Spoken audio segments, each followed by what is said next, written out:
The U.S. and its allies have hit more than 200 terror targets since around this time last night. Good evening, I'm Joey Parker. We've been following today's developments on the war on ISIS. In just the last couple hours, a U.S. official shared the new numbers.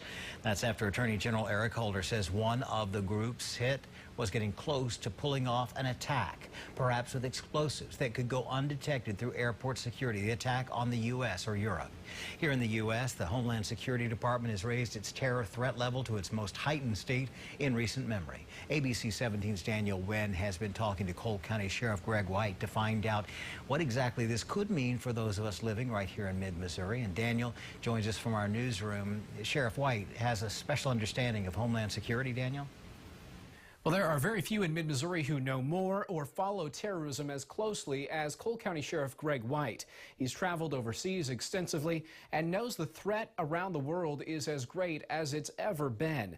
And tonight, as the U.S. embarks on another war in the Middle East, those who are in charge of keeping the homeland safe are on a heightened state of alert, including right here in mid-Missouri.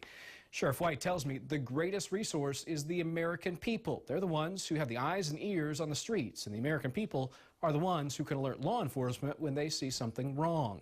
He tells me just because we think we're thousands of miles from the coasts here in the heartland, it doesn't mean there aren't high-value targets that need protecting here in mid-Missouri. Well, I think from an infrastructure protection standpoint, if you want to look at it where you've got the state capitol here, you've got Callaway Nuclear, you've got Lake of the Ozarks with Bagnell Dam. By the same token, you have a plethora of universities. And on a lesser level, you've got high schools and nursing homes and hospitals and grade schools.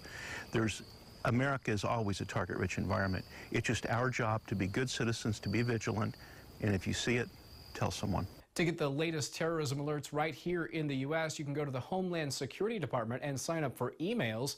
You can go to the As Seen on ABC 17 tab on abc17news.com. We've put a link on there. In the Jefferson City newsroom, Daniel Wynn, ABC 17 News. Thanks, Daniel. Here in